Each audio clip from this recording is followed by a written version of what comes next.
서울의 부촌인 한남동 언덕 위에 자리 잡은 고급 빌라의 통유리창이 오늘 밤 몰아치는 거센 태풍의 위력 앞에서 금방이라도 깨질 듯이 요란하게 흔들리고 있었고, 억수같이 쏟아지는 빗줄기가 유리창을 사정없이 때리며 만들어내는 소음은 마치 밤의 정적을 찢어 발기려는 듯 날카롭게 울려 퍼지고 있었지만, 그 거대한 저택 내부를 감싸고 있는 공기는 바깥의 험악한 날씨보다 수천 배는 더 차갑고 잔혹하게 얼어붙어 있었다. 이탈리아에서 직수입한 최고급 가죽 소파에 거만하게 다리를 꼬고 앉아있는 강도훈은 맞은편에 앉아있는 아내를 바라보는 눈빛에 지난 3년이라는 시간 동안 함께 부부로 살아왔던 정이라고는 단 한 톨도 찾아볼 수 없었으며, 오직 뼈속 깊이 사무친 경멸과 지긋지긋하다는 혐오감만이 가득 차 있었다.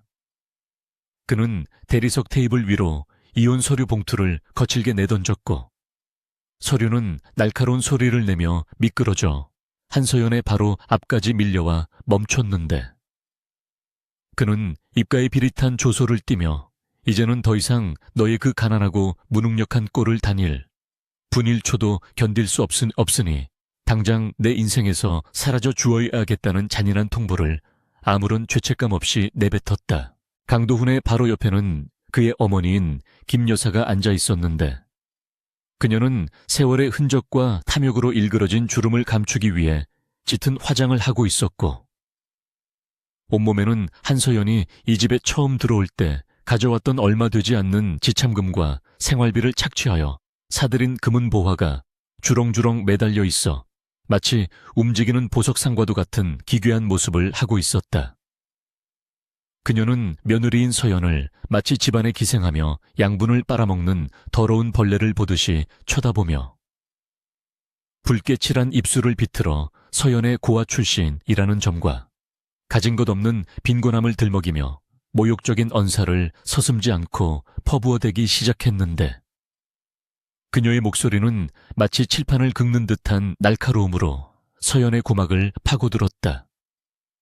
그녀는 우리 강씨 가문이 너처럼 부모도 없고 배경도 없는 천한 여자를 지난 3년이나 거두어 먹여주고 재워준 것만으로도 감지덕지해야 할 일이라며, 이제는 더 늦기 전에 주제를 파악하고 짐을 싸서 나가는 것이 도리라고 소리쳤고, 곧 들어올 최미나라는 여자는 너와 달리 우리 도은이의 앞길을 밝혀줄 대단한 집안의 딸이자 뱃속에 우리 가문의 귀한 핏줄까지 품고 있으니 너 같은 식충이와는 비교조차 할 수 없다는 말을 덧붙였다. 한서연은 낡아서 소매 끝이 해진 회색 니트 카디건을 걸친 채 1인용 소파에 조용히 앉아 있었는데, 화려하고 사치스러운 명품으로 휘감은 강도훈 모자와는 너무나도 대조적인 모습이었지만, 화장기 하나 없는 그녀의 청초한 얼굴에는 그들이 기대했던 절망이나 공포의 기색이 전혀 보이지 않았다.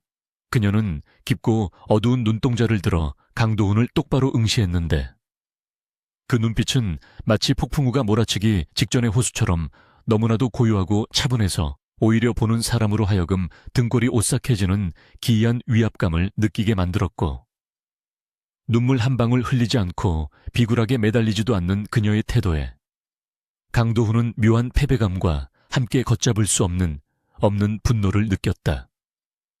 그는 분명히 서연이 자신의 바짓가랑이를 붙잡고 제발 버리지 말아달라고 애원하며 울부짖을 것이라고 예상하고 그 장면을 즐길 준비를 하고 있었으나, 예상과 달리 너무나 덤덤한 그녀의 반응은 그의 자존심을 건드렸고, 그는 홧김에 테이블을 주먹으로 내리치며 당장 서류에 도장을 찍고 이 집에서 나가라고 고함을 질렀다. 최미나라는 이름이 그들의 입에서 나오는 순간 서연의 마음속에 남아있던 마지막 인내심의 끈이 툭 하고 끊어지는 소리가 들리는 듯 했는데, 그녀는 그 여자가 어떤 사람인지 너무나도 잘 알고 있었기 때문이었다.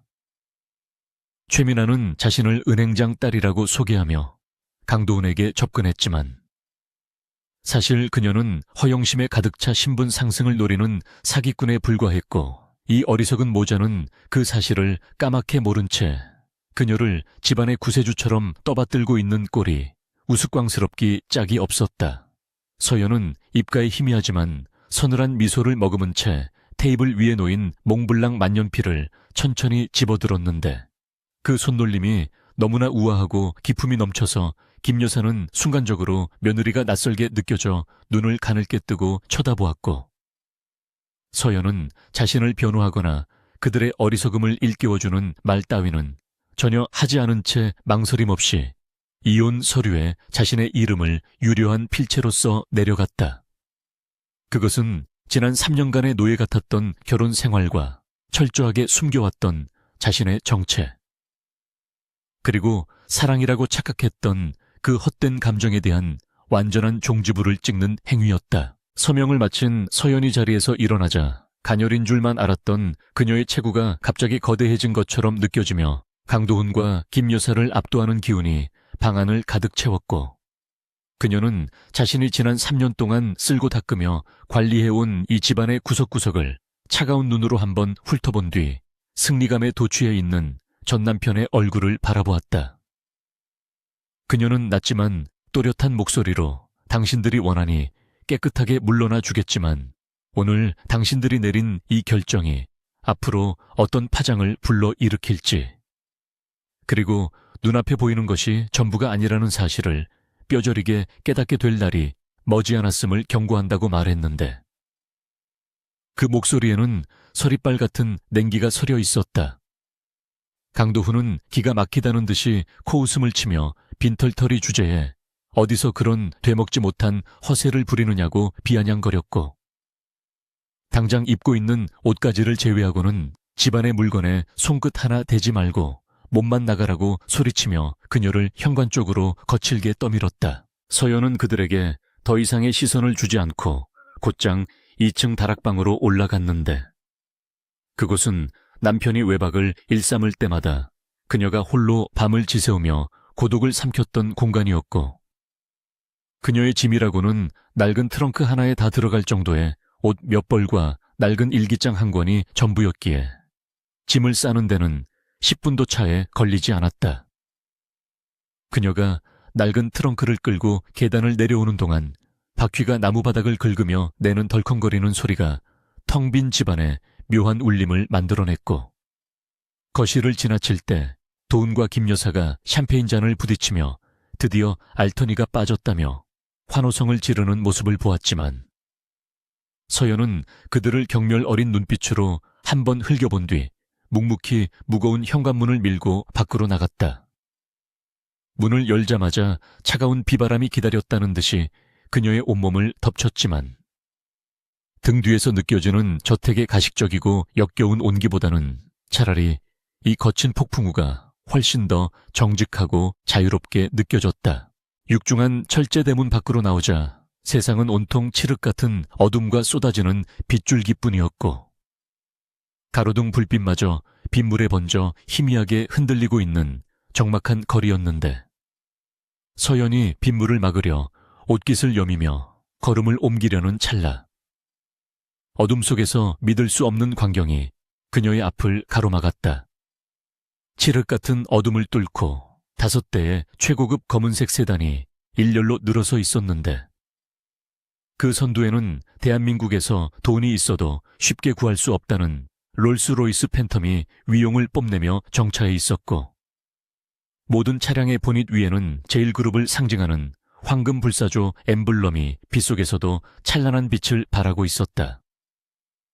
그 압도적인 위용은 마치 왕의 행차를 연상케 하여 주변의 공기 흐름조차 바꾸어 놓는 듯했고, 차들이 뿜어내는 헤드라이트 불빛은 서연이 서 있는 젖은 아스팔트 바닥을 대낮처럼 환하게 비추고 있었다. 선두 차량의 뒷좌석 문이 열리기도 전에 조수석에서 백발이 성성한 노신사가 빗속으로 뛰쳐나왔는데, 그는 제일그룹 회장실의 수석 비서실장이자 서연을 어린 시절부터 보필해온 장 집사였으며, 그는 완벽하게 재단된 연미복이 비에 젖는 것은 아랑곳하지 않고 커다란 검은색 우산을 펼쳐들고 서연에게 달려왔다. 장 집사는 서연의 앞에서 허리를 90도로 깊숙이 숙이며 떨리는 목소리로 아가씨를 모시러 왔다고. 회장님께서 목이 빠지게 기다리고 계시며 이제 모든 준비가 끝났으니 본가로 돌아가시자고 정중하게 청했다. 그 순간 한서연.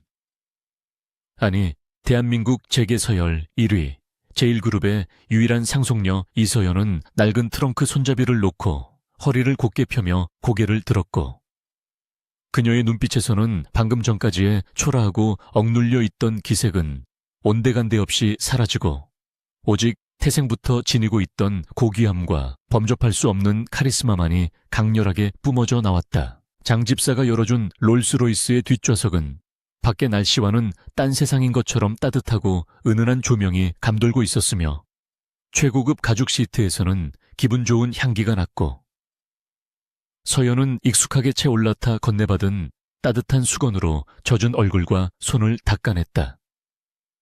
차문이 닫히며 외부의 소음이 완전히 차단되자 그녀는 창문 밖으로 보이는 강도훈의 집을 마지막으로 응시했는데, 저택의 창문 너머로 여전히 웃고 떠들고 있을 그들의 모습을 상상하자 입계는 싸늘하고 잔혹한 미소가 번졌다. 그녀는 나지막한 목소리로 혼잣말을 중얼거렸는데, 그것은 이제 진짜 게임이 시작되었으며 감히 제1그룹의 후계자를 건드리고 모욕한 대가가 얼마나 혹독한지 뼈저리게 가르쳐주겠다는 서늘한 다짐이었다. 검은색 세단들의 행렬은 물보라를 일으키며 미끄러지듯 언덕을 내려와 도심을 향해 질주하기 시작했고, 서울의 화려한 야경이 차창 밖으로 빠르게 스쳐 지나가는 동안 서연은 비서가 건네준 태블릿 PC를 켜서 강한건설의 재무제표와 비리 장부들을 훑어보기 시작했다. 화면 속에 붉은색으로 표시된 적자들과 불법적인 자금 세탁의 흔적들은 강도훈이 얼마나 무능하고 부패한 경영자인지를 여실히 보여주고 있었고, 그녀는 3년 전 자신이 신분을 숨기고 평범한 사람으로서의 삶과 사랑을 꿈꾸며 그를 선택했던 것이 얼마나 어리석은 실수였는지를 다시 한번 뼈저리게 실감했다. 하지만 후회는 짧았고, 이제 그녀의 머릿속은 오로지 무너져가는 강한건설을 어떻게 요리하여 강도훈을 파멸의 구렁텅이로 몰아넣을지에 대한 치밀한 계획들로 가득 차기 시작했으며, 그녀는 비서실장에게 당장 내일 아침부터 강한건설에 대한 자금줄을 차단하고 채권단 압박을 시작하라고 지시했다. 차가 한강 다리를 건널 때쯤 빗줄기는 더욱 거세졌지만 서연이 타고 있는 차 안은 마치 요새처럼 안락했고, 그녀는 잠시 눈을 감고 깊은 숨을 들이쉬며 앞으로 펼쳐질 전쟁을 위해 마음을 가다듬었다. 제1그룹 본사 사옥인 제1타워의 꼭대기층에 불이 환하게 켜져 있는 모습이 멀리서도 보였는데, 그것은 여왕의 귀환을 알리는 봉화와도 같았고, 수백 명의 임직원들이 그녀를 맞이하기 위해 밤을 새우며 대기하고 있다는 사실을 그녀는 이미 알고 있었다. 그녀가 다시 눈을 떴을 때 그 눈동자 속에는 더 이상 과거에 상처받은 여인은 없었고, 오직 냉철한 이성과 무자비한 결단력을 지닌 거대 재벌가의 총수만이 존재하고 있을 뿐이었다. 제1타워의 로비에 도착하자 수십 명의 경호원들이 도열하여 그녀를 맞이했고, 회전문이 돌아가며 그녀가 로비에 발을 들이는 순간 바닥의 대리석이 굽소리에 맞춰 경쾌하게 울렸다. 엘리베이터가 초고속으로 최상층을 향해 올라가는 동안 서연은 거울에 비친 자신의 모습을 바라보며 옷매무새를 다듬었고, 띵 하는 소리와 함께 엘리베이터 문이 열리자 드넓은 회장실 입구에 도열해 있던 임원들이 일제히 허리를 숙여 인사했다. 그녀는 그들의 인사를 눈짓으로만 가볍게 받은 채 망설임 없이 회장실로 걸어 들어갔고, 통유리 너머로 내려다 보이는 서울의 야경을 발 아래 두며 의자에 깊숙이 몸을 묻었다. 이제 사냥을 시작할 시간이었다.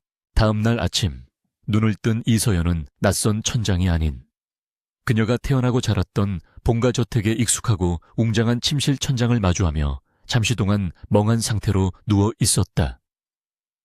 창문을 가리고 있던 두꺼운 벨벳 커튼 사이로 스며든 아침 햇살이 최고급 실크 이불 위로 내려앉아 반짝이고 있었지만, 그녀의 머릿속은 여전히 지난밤의 폭풍우 같았던 기억들로 어지러웠고, 강도훈이 던진 이혼 서류가 바닥에 떨어지던 소리가 환청처럼 귓가를 맴돌고 있었다. 하지만 푹신한 침대의 감촉과 방안을 은은하게 채우고 있는 라벤더 향기는 그녀가 더 이상 좁고 퀴퀴한 다락방에서 눈치를 보며 살아가야 하는 한서연이 아니라 대한민국 재계서열 1위 제1그룹의 유일한 상속녀 이서연으로 돌아왔음을 현실감 있게 일깨워주고 있었다. 그녀는 천천히 몸을 일으켜 침대 옆 협탁에 놓인 크리스털 물병을 집어들어 차가운 물을 한 모금 마시며 타들어가는 목을 축였고 거울 속에 비친 자신의 창백하지만 결의에 찬 얼굴을 바라보며 지난 3년간의 악몽을 머릿속에서 완전히 지워내기로 다짐했다. 욕실로 들어선 서연은 거대한 대리석 욕조에 몸을 담그고 따뜻한 물이 온몸의 긴장을 풀어주도록 내버려 두었는데 물 위에는 최고급 에센셜 오일이 풀어져 있어 향기로운 증기가 피어오르고 있었다. 그녀는 하녀들이 준비해둔 부드러운 스펀지로 피부가 붉어질 정도로 몸을 문질러 닦으며 지난 3년 동안 강도훈의 집에서 베어버린 가난의 냄새와 그들의 멸시 어린 시선이 남긴 오물들을 씻어내려는 듯 필사적으로 움직였다. 물속에 잠긴 그녀의 몸은 가녀렸지만 그 안에는 누구보다 강인한 정신력이 깃들어 있었고 그녀는 눈을 감고 과거의 자신이 왜 그런 선택을 했는지, 왜 평범한 사랑을 갈구하며 스스로를 낮추었는지 곰곰이 되짚어 보았다. 그것은 어릴 적부터 재벌가라는 화려한 세상에 갇혀 진심 어린 인간관계를 맺지 못했던 외로움이 낳은 도피였으나 그 도피의 끝은 처참한 배신이었고 이제 그녀는 상처 입은 날개를 스스로 치유하고 다시 비상해야 할 봉황의 운명을 받아들이기로 했다. 목욕을 마치고 가운을 걸친 채 방을 나선 서연은 긴 복도를 지나 아버지인 이 회장의 침실로 향했는데 복도 곳곳에 걸려있는 고가의 미술품들과 화려한 샹들리에는 그녀가 본래 속해 있던 세상의 위험을 과시하고 있었다. 이 회장의 침실 문 앞을 지키고 있던 경호원들이 허리를 숙여 문을 열어주자 각종 의료기기들이 내는 기계음과 소독약 냄새가 섞인 공기가 서연을 맞이했고 침대 위에는 한때 호랑이처럼 재계를 호령했던 아버지가 링거줄을 주렁주렁 매단 채 야윈 모습으로 누워 있었다. 서연의 가슴 한구석이 욱신거려왔지만 그녀는 애써 표정을 관리하며 침대 곁으로 다가가 아버지의 거칠어진 손을 조심스럽게 맞잡았고 인기척을 느낀 이 회장이 힘겹게 눈을 뜨며 돌아온 딸을 바라보았다. 그의 눈빛은 비록 병색이 완연하여 흐릿했지만 딸을 향한 깊은 애정과 안도감 그리고 미안함이 뒤섞인 복잡한 감정을 담고 있었으며 서연은 그런 아버지의 눈을 피하지 않고 마주보며 무언의 사죄를 올렸다. 이 회장은 산소 호흡기를 잠시 떼어내고 갈라진 목소리로 서연의 이름을 부르며 세상 물정 모르고 순진하기만 했던 딸이 험한 곳에서 고생만 하다 돌아온 것에 대해 자책하며 눈물을 글썽였다. 그는 자신이 너무 엄격하게 키운 탓에 딸이 바깥 세상에 대한 막연한 동경을 품게 만들었고 그 결과 똥파리 같은 놈에게 걸려들어 마음의 상처를 입게 된 것이 모두 자신의 불찰이라며 한탄했다. 서연은 고개를 저으며 아버지의 손등에 얼굴을 묻고 그 모든 것은 자신의 어리석은 선택이었으며 그로 인해 그룹과 가문에 누를 끼치고 아버지의 임종조차 지키지 못할 뻔했던 불효를 용서해달라고 속삭였다. 하지만 이제는 모든 환상에서 깨어났으며 다시는 감정에 휘둘려 약한 모습을 보이지 않고 제1그룹을 이끌어갈 후계자로서 당당하게 설 것임을 그리고 자신을 기만했던 자들에게는 철저한 응징으로 갚아주겠노라고 아버지 앞에서 굳게 맹세했다. 그녀의 단호한 결의를 확인한 이 회장은 떨리는 손으로 베개 밑에서 작은 금고 열쇠를 꺼내 서연에게 건네주었고 그것은 그룹의 모든 결정권을 행사할 수 있는 회장의 직인과 비자금 계좌가 들어있는 비밀 금고의 열쇠였다. 그는 이제 자신의 몸은 더 이상 버티기 힘들며 앞으로 남은 시간 동안 제1그룹의 운명은 오로지 서연의 손에 달려 있다고 말하며 누구에게도 고개 숙이지 말고 네가 가진 힘을 마음껏 휘두르라고 당부했다. 서연은 차가운 금속 열쇠를 손에 쥐며 묵직한 책임감과 함께 전율을 느꼈고 그것은 단순한 권력의 이양을 넘어 아버지로부터 딸에게 전해지는 피의 계승이자 잠자고 있던 포식자의 본능을 깨우는 신호탄과도 같았다. 그녀는 아버지의 이마에 입을 맞추고 편안히 쉬시라는 말을 남긴 뒤 더 이상 눈물을 보이지 않고 차가운 표정으로 돌아서서 침실을 빠져나왔다. 서연은 드레스룸으로 들어가 지난 3년간 입었던 헐렁하고 색이 바랜 옷가지들을 모조리 쓰레기통에 처박아 버리고 벽면 가득 채워져 있는 최고급 디자이너 브랜드의 정장들 사이를 천천히 걸으며 오늘의 전투복을 골랐다. 그녀는 날카로운 라인이 돋보이는 짙은 네이비색 더블 버튼 슈트를 선택했는데 그 옷은 그녀의 허리 라인을 완벽하게 잡아주면서도 권위적이고 지적인 이미지를 동시에 풍기는 옷이었다. 화장대 앞에 앉은 그녀는 전문 메이크업 아티스트들의 손길을 받으며 창백했던 얼굴에 생기를 불어넣었고 눈꼬리를 살짝 올려 그려 날카로움을 더하고 입술에는 붉은색 립스틱을 발라 강렬한 인상을 완성했다. 거울 속에 비친 여자는 어제까지만 해도 남편의 눈치를 보며 밥상을 차리던 초라한 주부가 아니라 손짓 하나로 수천 명의 밥줄을 좌지우지할 수 있는 냉철한 경영자 이서연 그 자체였다. 준비를 마친 서연이 현관 로비로 내려오자 미리 대기하고 있던 수행 비서들과 경호팀이 일제히 도열하여 깍듯하게 인사를 올렸고 그녀는 그들의 호의를 받으며 다시 한번 검은색 롤스로이스의 뒷좌석에 몸을 실었다. 차가 저택을 빠져나와 도심을 향해 달리는 동안 서연은 창밖으로 스쳐 지나가는 서울의 풍경을 바라보며 자신이 없는 동안 세상이 어떻게 변했는지 그리고 자신이 다시 장악해야 할 이 도시의 흐름을 읽어내려 노력했다. 강남 테헤란로의 중심에 우뚝 솟은 제일타워가 시야에 들어오자 그녀의 심장은 두근거리기보다 오히려 차분하게 가라앉았는데 그것은 긴장감이 아닌 사냥감을 앞에 둔 맹수의 침착함에 가까웠다. 그녀는 오늘 이사회를 소집하여 자신의 복귀를 공식화하고 동시에 강한 건설을 무너뜨리기 위한 첫 번째 단추를 꿰 예정이었다. 제일타워 정문에 차가 도착하자 수많은 취재진들이 몰려들어 플래시를 터뜨렸는데 이미 제게에는 이 회장의 위독설과 함께 베일에 쌓여있던 상속녀가 경영 일선에 복귀한다는 소문이 파다하게 퍼져 있었기 때문이었다.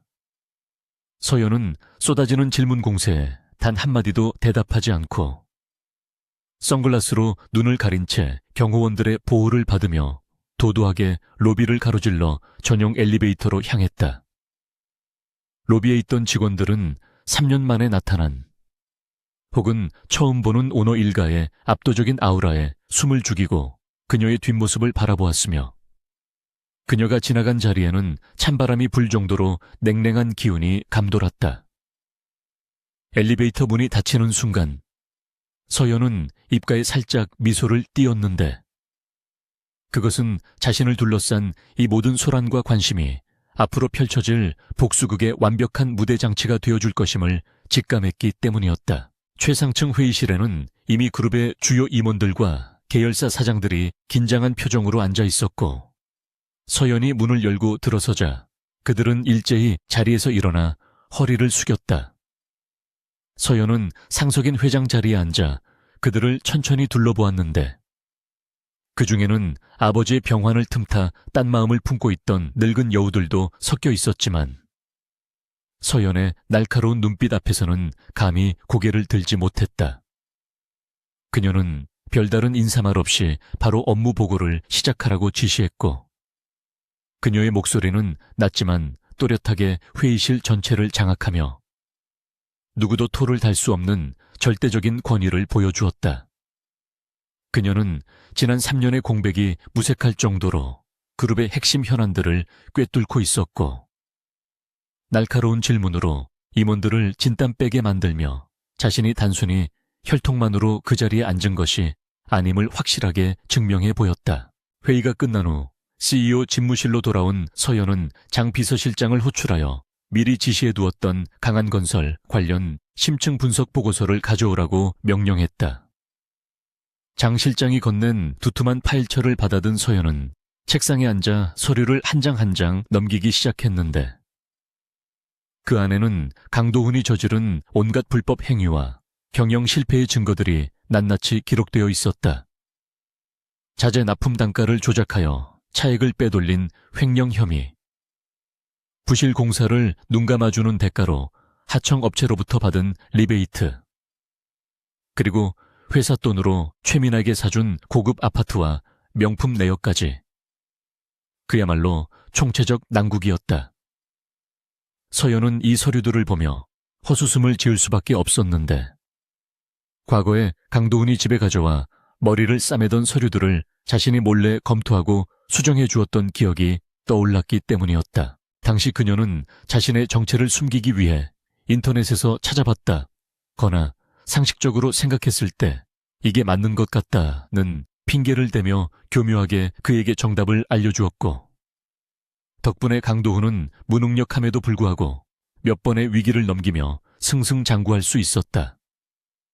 그는 그것이 자신의 실력이라고 착각하며 우쭐해했지만 사실 그 모든 것은 그림자처럼 뒤에서 그를 보좌했던 서연의 내조 덕분이었던 것이다.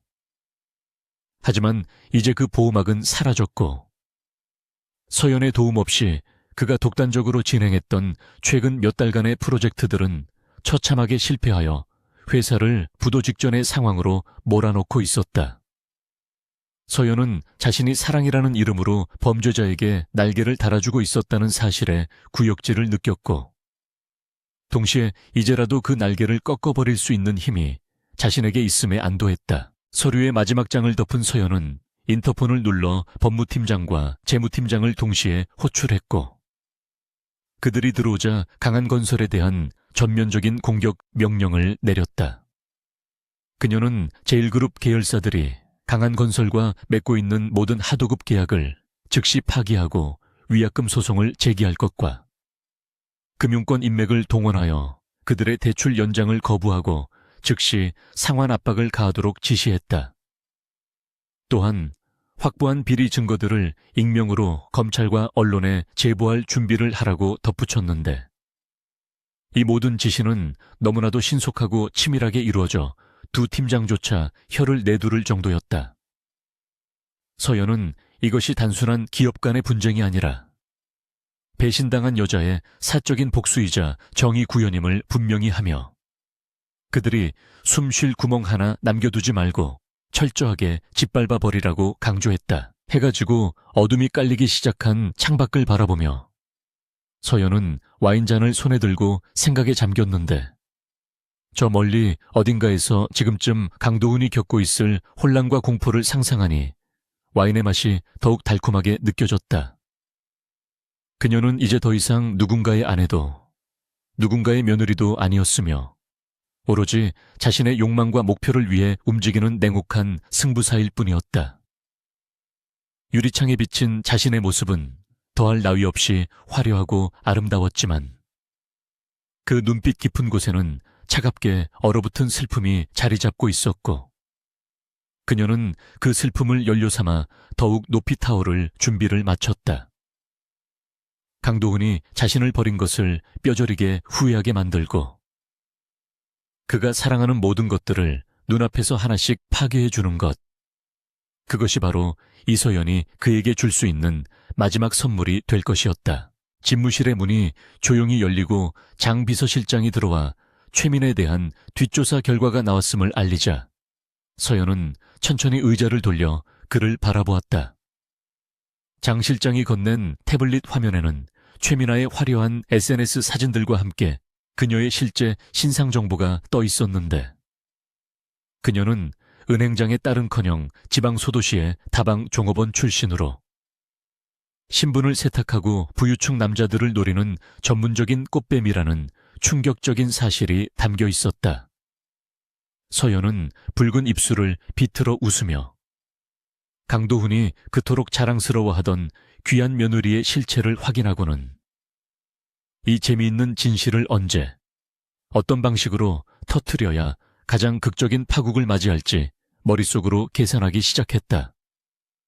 기대해. 강도훈, 네가 선택한 천국이 곧 지옥으로 변하는 꼴을 보여줄 테니까.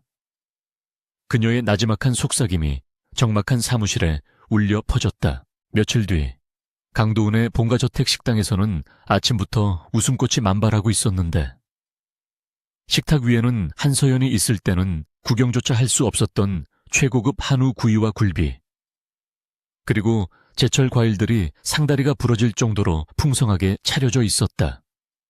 임신 초기라는 핑계로 손가락 하나 까딱하지 않고 여왕처럼 앉아있는 최민아는 강도훈이 직접 발라주는 생선살을 받아먹으며 교태 섞인 목소리로 아양을 떨었고, 김 여사는 그런 예비 며느리의 모습이 마냥 사랑스러운 듯 흐뭇한 미소를 지으며 연신 그녀의 접시에 맛있는 반찬을 집어 날라주고 있었다.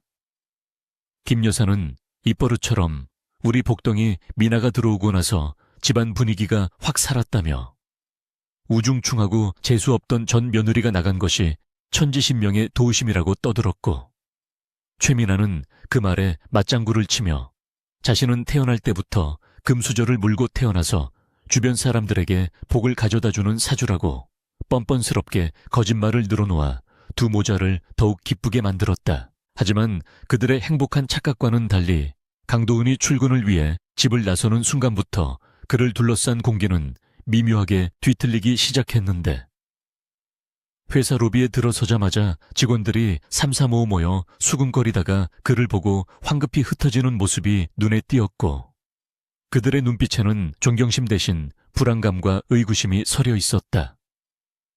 사장실 문을 열고 들어가기도 전에 비서실장인 박 과장이 사색이 된 얼굴로 뛰어와 그를 가로막으며 오늘 아침부터 회사의 주거래 은행들로부터 대출 만기 연장이 불가능하다는 통보가 동시다발적으로 날아들고 있다는 청천벽력 같은 소식을 전했다.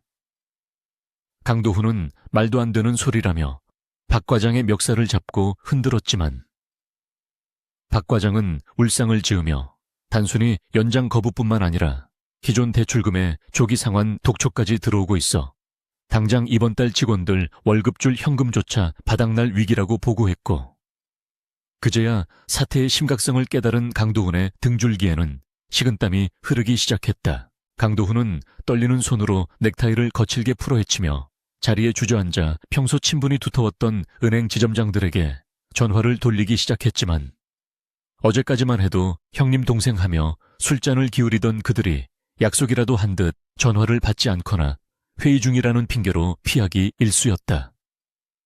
간신히 연결된 한 지점장은 곤란한 목소리로 위선에서 내려온 짓이라 자신도 어쩔 도리가 없다는 말만 되풀이하다가 황급히 전화를 끊어버렸고, 수화기 너머로 들려오는 뚜뚜 소리는 마치 강도훈의 심장박동 소리처럼 불길하게 귓가를 때렸다.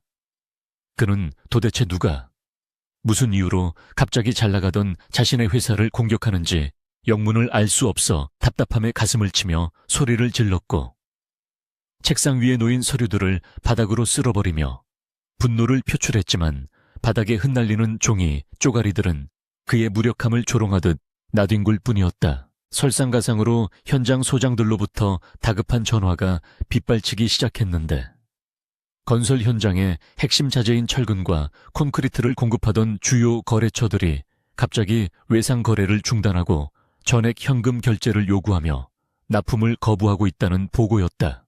강도훈은 그 업체들이 지난 수년간 자신과 끈끈한 관계를 유지해 오던 곳들이었기에 배신감이 치밀어 올랐지만, 사실 그 업체들의 모기업이나 대주주가 제일그룹의 영향력 아래에 있는 계열사들이라는 사실은 꿈에도 짐작하지 못하고 있었다.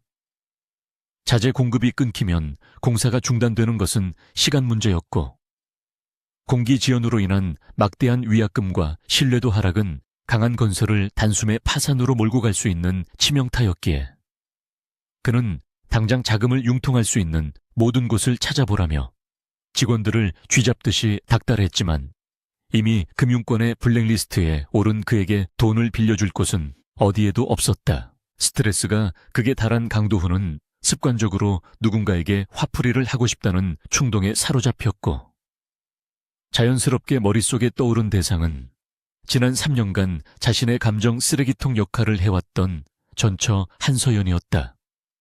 그는 예전에도 회사 일이 잘 풀리지 않을 때면 서연에게 전화를 걸어 네가 내조를 못해서 일이 꼬인다느니, 집안의 음기가 강해서 재수가 없다느니 하며 온갖 폭언을 퍼붓고 나서야 기분이 풀리곤 했었기에 무의식적으로 휴대폰을 꺼내 그녀의 번호를 눌렀다. 하지만 수화기 너머에서 들려오는 것은 없는 번호이오니 다시 확인해 주시기 바랍니다라는 무미건조한 기계 음뿐이었고, 그제야 그는 자신이 며칠 전 그녀를 쫓아냈다는 사실과 그녀가 정말로 자신의 인생에서 흔적도 없이 사라져버렸다는 현실을 자각하게 되었다. 그는 허탈감과 동시에 감히 나를 차단하고 잠적해버렸다는 괘씸함에 휴대폰을 벽에 집어던져 박살을 내버렸고, 산산조각난 액정 파편들은 마치 부서져가는 그의 멘탈을 대변하는 듯했다. 같은 시각, 제일타워 최상층의 집무실에서는 이서연이 대형 모니터 화면을 통해 강한건설의 주가가 곤두박질치고 있다는 실시간 그래프를 감상하며 차가운 에스프레소를 즐기고 있었다. 그녀의 곁에 서 있던 장 비서실장은 강도훈이 금융권과 자재시장에서 완전히 고립되었으며 현재 사채시장까지 기웃거리고 있지만 그마저도 서연의 지시로 미리 손을 써두었기에 땡전 한 푼 빌리기 어려울 것이라고 보고했다. 서연은 만족스러운 미소를 지으며 찻잔을 내려놓았는데, 그녀가 노리는 것은 단순히 강한건설을 부도내는 것이 아니라 강도훈이 스스로의 무능함을 처절하게 깨닫고 발버둥 치다가 결국 가장 믿었던 동아줄에 목이 졸리는 꼴을 보는 것이었다. 그녀는 아직 결정적인 한 방, 즉 그들이 철석같이 믿고 있는 최민아라는 가짜 동아줄을 끊어버리는 일은 잠시 미뤄두기로 했는데, 절망의 순간에 희망이 무너지는 고통이 훨씬 더 크다는 것을 잘 알고 있었기 때문이었다. 저녁이 되어 파김치가 된 몸을 이끌고 집에 돌아온 강도훈은 현관문을 열자마자 코를 찌르는 향수 냄새와 쇼핑백들이 거실 가득 쌓여있는 광경을 목격하고 미간을 찌푸렸다.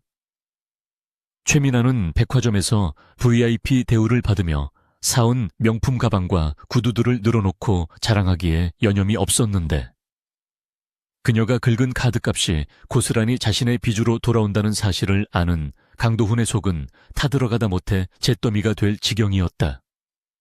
그는 끓어오르는 화를 억누르며 민에게 조심스럽게 다가가 회사 사정이 조금 어려우니 당분간 쇼핑을 자제해달라고 부탁하려 했지만, 미나는 입을 삐죽거리며 임신한 몸으로 스트레스를 풀 곳이 쇼핑밖에 없는데 그것마저 못하게 하느냐며 오히려 눈물을 글썽이는 척 연기를 시작했다. 옆에서 지켜보던 김 여사 또한 며느리 기를 죽인다며 아들을 나무랐고, 강도훈은 결국 할 말을 삼키며 씁쓸하게 입맛만 다실 수밖에 없었다. 식사 도중 강도훈은 지푸라기라도 잡는 심정으로 민에게 은행장이라는 장인어른께 부탁해서 자금 융통을 좀 받을 수 없겠느냐고 넌지시 물어보았다. 그 질문을 받은 순간 최민아의 눈동자가 심하게 흔들리며 젓가락질을 하던 손이 멈칫했는데, 그녀는 황급히 표정을 수습하며 아버지가 지금 해외 출장 중이라 연락이 잘 닿지 않는다거나 공직에 계신 분이라 사적인 청탁을 싫어하신다는 등의 핑계를 늘어놓으며 교묘하게 상황을 모면하려 애썼다. 사실 그녀의 아버지는 시골에서 작은 세탁소를 운영하다가 도박빚을 지고 도망간 지 오래였지만, 탐욕에 눈이 먼 강도훈과 김 여사는 그녀의 어설픈 거짓말을 찰떡같이 믿어주며 오히려 사돈어른께 폐를 끼치지 말자고 서로를 다독이는 총극을 벌였다. 서연이 이 모습을 보았다면 배를 잡고 웃었겠지만, 불행히도 그들은 자신들이 파놓은 함정 속으로 점점 더 깊이 빠져들고 있었다. 그날 밤 서연은 강도훈에게 보낼 특별한 초대장을 준비했는데 그것은 제일그룹이 주관하는 하반기 최대 규모의 국책 사업인 미래형 스마트시티 건설 프로젝트의 입찰 공고였다. 이 프로젝트는 수주 금액만 수조 원에 달하는 그야말로 건설업계의 로또와 같은 사업이었고 서연은 이 정보를 업계에 흘리면서 일부러 입찰 조건을 강한건설이 간신히 맞출 수 있을 정도로 교묘하게 조작해 두었다. 이것은 벼랑 끝에 몰린 강도훈에게 던져주는 썩은 동아줄이자 그를 파멸의 구렁텅이로 확실하게 밀어넣기 위한 미끼였는데 서연은 그가 이 미끼를 덥석 무는 순간 빠져나올 수 없는 늪에 갇히게 될 것임을 확신했다. 그녀는 화려한 초대장 봉투에 붉은색 실을 찍으며 강도훈이 이 소식을 듣고 뛸 듯이 기뻐할 모습을 상상하니 벌써부터 짜릿한 전율이 온몸을 휘감는 것을 느꼈다. 다음 날 아침 예상대로 강한건설 사무실은 미래형 스마트시티 프로젝트 입찰 소식으로 발칵 뒤집혔고 강도훈은 마치 구세주를 만난 사람처럼 흥분하여 박 과장을 끌어안고 춤이라도 출 기세였다. 그는 이것이 하늘이 자신에게 준 마지막 기회라고 확신하며 무슨 수를 써서라도 이 프로젝트를 따내야만 회사를 살리고 재벌가 사위로서의 체면도 세울 수 있다고 생각했다. 그는 당장 입찰 보증금을 마련하기 위해 사채업자들을 찾아가 고금리에 빚을 끌어다 쓰기로 결심했고 심지어 김 여사가 아끼는 폐물들까지 몰래 내다 팔 계획을 세우며 이성을 잃어가고 있었다.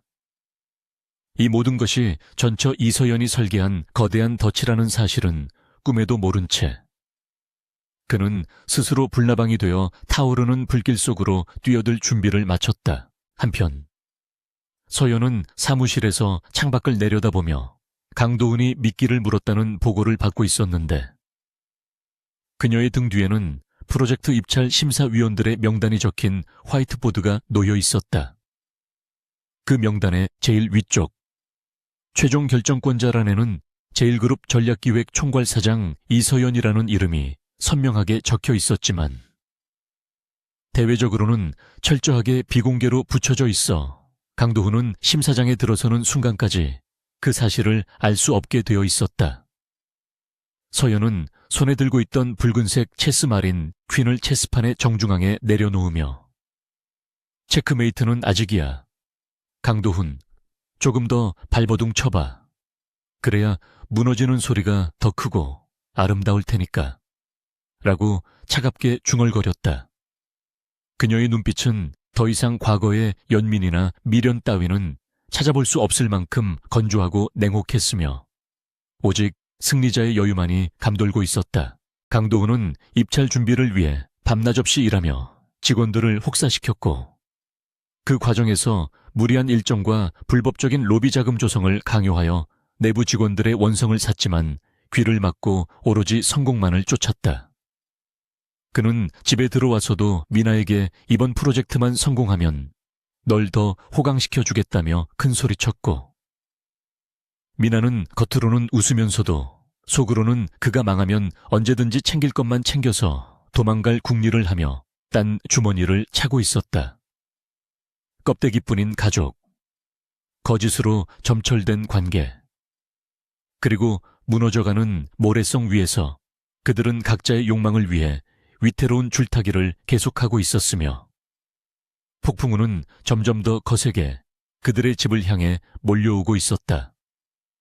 그리고 그 폭풍의 눈 한가운데에는 모든 것을 지켜보며 심판의 날을 기다리는 이서연이 서 있었다. 서울의 밤하늘을 화려하게 수놓는 인공 조명들 사이에서도 유독 독보적인 빛을 발하는 곳이 있었으니 바로 남산 중턱에 자리 잡은 제일호텔의 그랜드 볼룸이었다.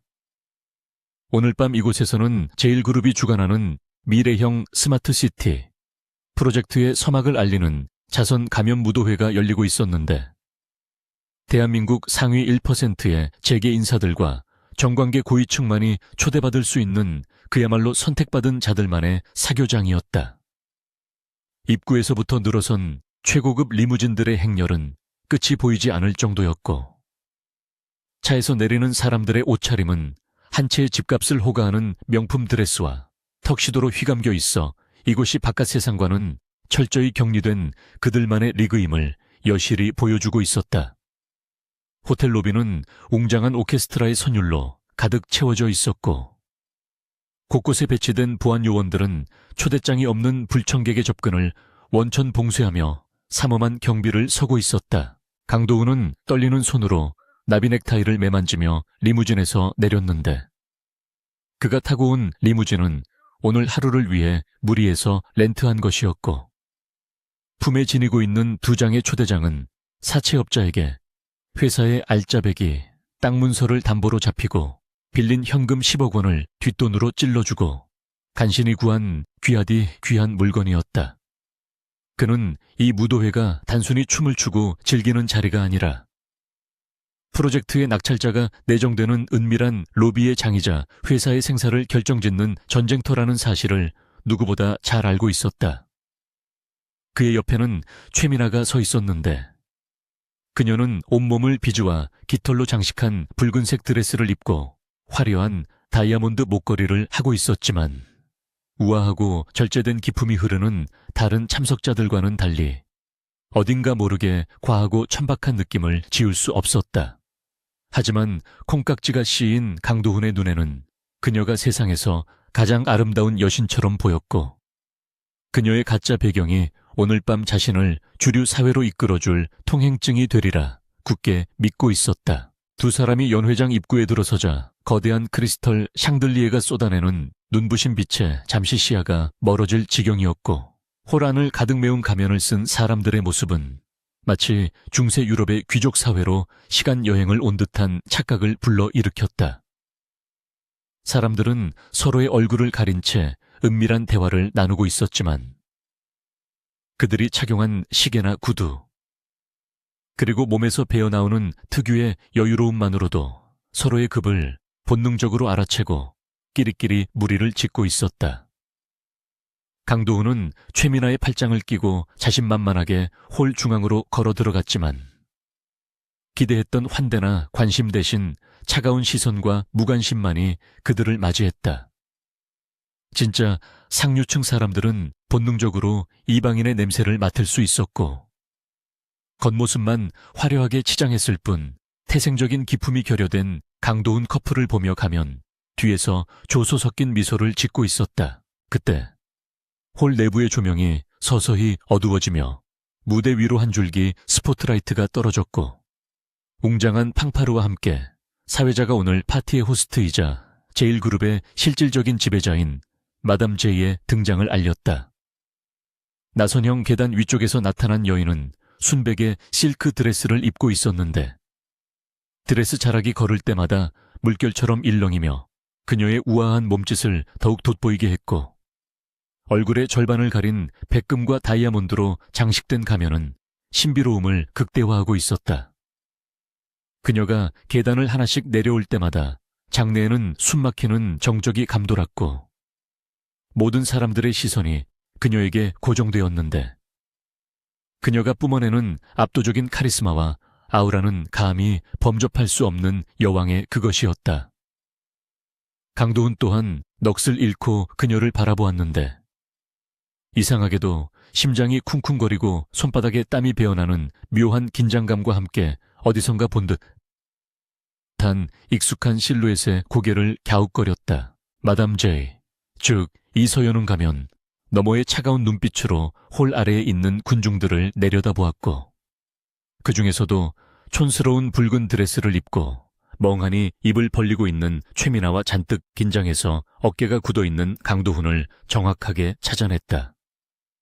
그녀는 오늘 이 자리를 위해 지난 며칠간 치밀하게 시나리오를 짰고, 강도훈이 비싼 돈을 주고 산 초대장 역시 그녀가 그를 유인하기 위해 일부러 암시장에 풀었던 미끼였다. 서연은 마이크를 잡고 변조된 음성으로 환영사를 시작했는데, 그녀의 목소리는 부드러우면서도 단호한 힘이 실려 있어 듣는 이들의 귀를 사로잡았다.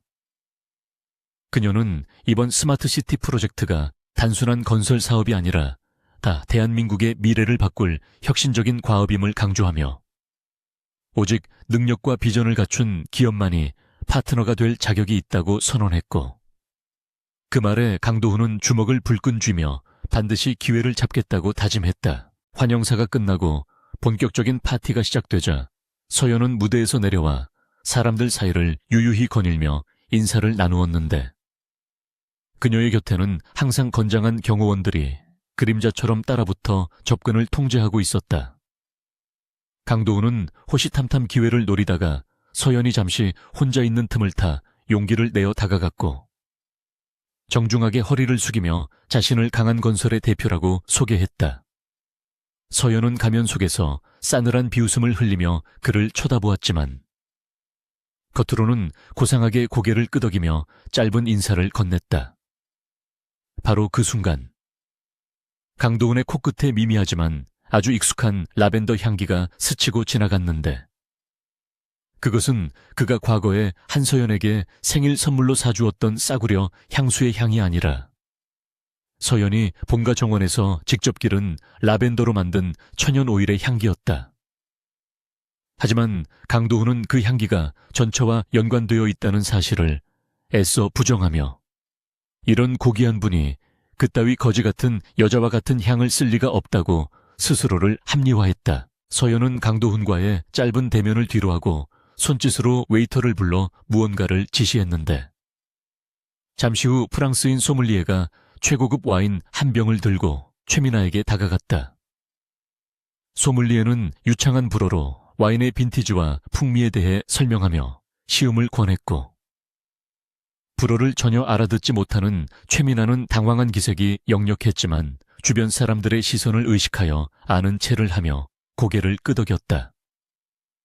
그녀는 와인잔을 잡는 법조차 몰라 손바닥으로 잔을 감싸 쥐는 실수를 저질렀고, 와인을 한 모금 마신 뒤 아주 달콤하고 맛있네요 라고 큰 소리로 말했는데, 사실 그 와인은 타닌이 강하고 드라이하기로 유명한 최고급 레드 와인이었다.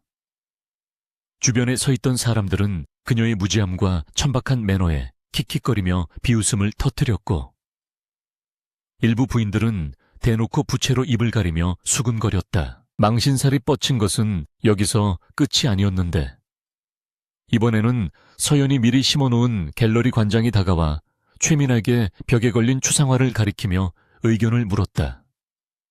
최민아는 자신이 예술에도 조예가 깊은 상류층 자제임을 과시하고 싶어 그 그림을 보며 화가의 따뜻한 감성이 느껴지는 평화로운 풍경화네요 라고 뻔뻔하게 감상평을 늘어놓았다. 하지만 그 그림은 전쟁의 참혹함과 인간의 고통을 형상화한 피카소풍의 기괴한 작품이었고, 갤러리 관장은 짐짓 놀란 표정을 지으며 이 작품은 지옥의 풍경을 묘사한 것인데 참 독창적인 해석이십니다라고 정중하게 망신을 주었다. 주변 사람들의 폭소가 터져 나왔고, 얼굴이 홍당무처럼 빨개진 강도훈은 쥐구멍이라도 찾고 싶은 심정으로 최민아의 팔을 거칠게 잡아끌고 구석으로 도망쳤다. 구석진 테이블로 끌려온 최민아는 억울하다는 듯이 눈물을 글썽이며 사람들이 자신을 질투해서 그러는 거라고 앙탈을 부렸지만, 이미 자존심에 큰 상처를 입은 강도훈은 그녀에게 싸늘한 눈빛을 보내며 입 좀 다물고 있으라고 쏘아붙였다. 그는 자신이 그토록 자랑스러워했던 그녀의 배경과 교양이 사실은 빈 껍데기에 불과할지도 모른다는 의심의 싹이 트기 시작했지만, 이미 너무 많은 것을 투자했기에 그 의심을 애써 덮어버리려 했다. 그는 초조하게 샴페인을 들이키며 다시 한번 마담 잭에 접근할 기회를 엿보았지만, 그녀는 이미 정계의 거물들과 담소를 나누고 있어 감히 끼어들 틈이 보이지 않았다. 강도훈은 멀리서 그녀의 우아한 뒷모습을 바라보며 자신의 아내였던 서연이 만약 저런 옷을 입고 저 자리에 서 있었다면 어땠을까 하는 엉뚱한 상상을 하다가 곧바로 고개를 저으며 쓸데없는 생각이라고 치부했다. 파티가 무르익을 무렵 무대 위 대형 스크린에 미래형 스마트 시티의 조감도가 펼쳐지며 웅장한 음악과 함께 최종 입찰 방식이 발표되었다. 그것은 기존의 방식과는 달리 참여 기업들이 공개 프레젠테이션을 통해 비전과 기술력을 경쟁하고 현장에서 심사위원들의 투표로 최종 승자가 결정되는 파격적인 방식이었다. 마담 제이는 다시 마이크를 잡고 이번 프로젝트의 성공을 위해 제일그룹은 자금 지원을 아끼지 않을 것이며 선정된 기업에게는 그룹의 계열사로 편입될 수 있는 파격적인 특정까지 주어질 것이라고 선언했다.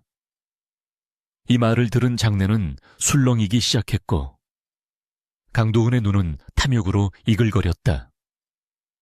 계열사 편입이라는 조건은 지금 벼랑 끝에 몰린 강한 건설을 단번에 살려낼 수 있는 유일한 동아줄이자 그가 재벌계에 입성할 수 있는 꿈같은 기회였기 때문이었다. 서연은 무대 위에서 흥분으로 가득 찬 강도훈의 얼굴을 내려다보며 회심의 미소를 지었는데 그녀는 그가 이 미끼를 덥석 물 수밖에 없도록 상황을 완벽하게 설계해 두었다. 사실 공개 프레젠테이션은 그가 훔쳐낸 기밀 자료가 엉터리라는 것을 만천에 공개하고 그를 공개 처형하기 위한 무대였으며 계열사 편입이라는 특전은 그를 더 깊은 늪으로 끌어들이기 위한 달콤한 독사과였다. 서연은 가면 아래로 차가운 숨을 내뱉으며 속으로 중얼거렸다. 마음껏 꿈꾸고 마음껏 욕망해라. 높이 올라갈수록 추락하는 고통은 더 끔찍할 테니까. 그녀의 눈빛은 무도회의 화려한 조명보다 더 서늘하게 빛나고 있었다. 파티가 끝나갈 무렵 서연은 발코니로 나가 밤 공기를 쐬며 가면을 잠시 벗었는데 땀에 젖은 이마를 식히는 그녀의 얼굴에는 피로감보다는 짜릿한 승부욕이 감돌고 있었다. 그때 발코니 아래 정원에서 강도훈이 누군가와 통화하며 화를 내는 소리가 들려왔는데 내용을 들어보니 추가 대출을 거절하는 사채업자에게 협박과 애원을 번갈아가며 하고 있었다. 서연은 그 처절한 모습을 내려다보며 와인 잔을 기울였고 붉은 와인이 목을 타고 넘어가는 느낌은 그 어느 때보다 달콤하고 진했다. 그녀는 다시 가면을 쓰고 연회장으로 돌아가며 이제 며칠 뒤면 벌어질 대망의 프레젠테이션 날을 위해 마지막 준비를 서두르라고 비서에게 문자를 보냈다. 그날 밤 강도훈은 집으로 돌아가는 차 안에서 최민아에게 화풀이를 하며 소리를 질렀고 두 사람 사이에는 전에 없던 냉랭한 기류가 흘렀다. 최민아는 강도훈이 점점 미쳐가고 있다는 것을 직감하고 슬슬 발을 뺄 준비를 해야겠다고 생각했지만 강도훈은 이미 이성을 잃고 오로지 프로젝트 수주에만 목숨을 걸고 있었다.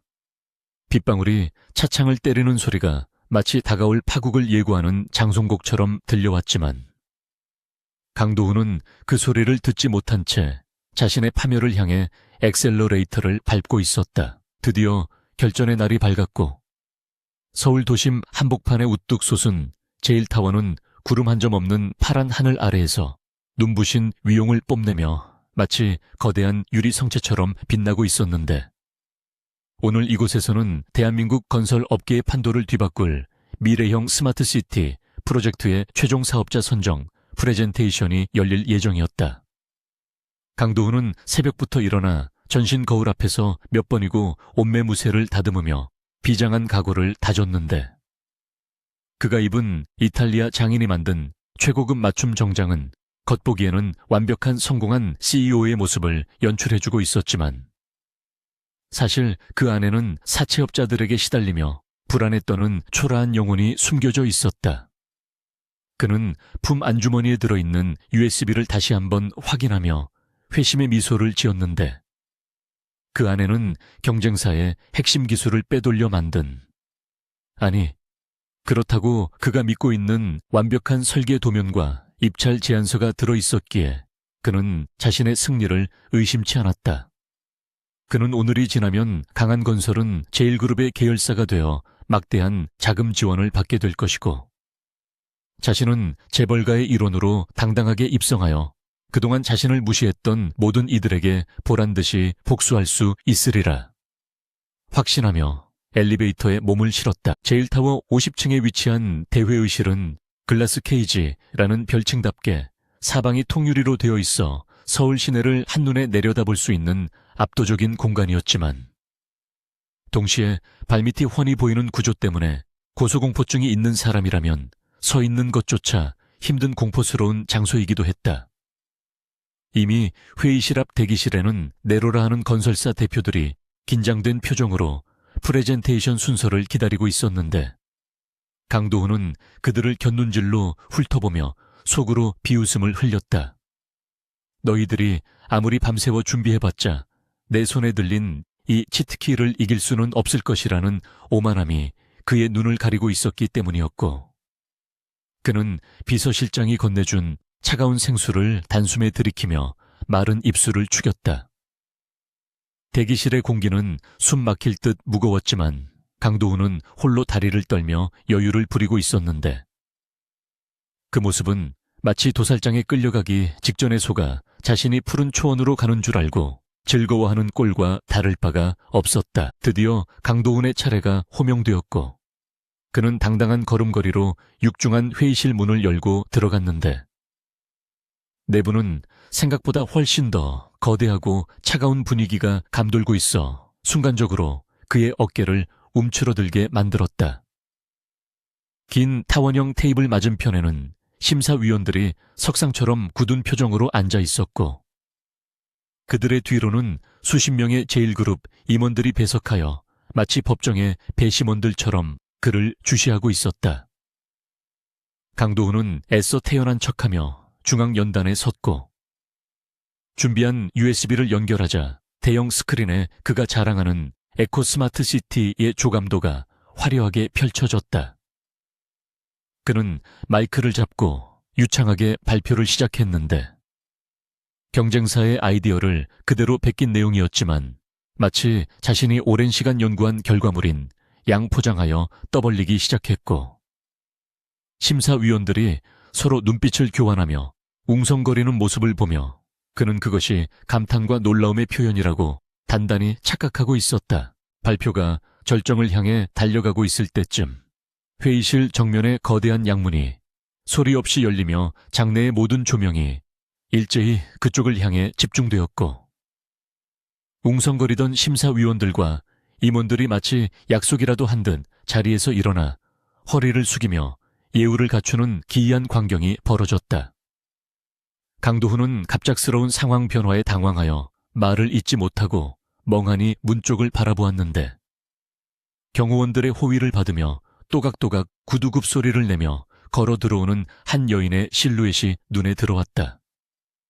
역광 때문에 얼굴이 잘 보이지 않았지만 그녀가 입고 있는 짙은 네이비색 슈트와 날카로운 칼단발 머리 그리고 주변을 압도하는 냉철한 아우라는 이 구역의 지배자가 누구인지를 명확하게 보여주고 있었다.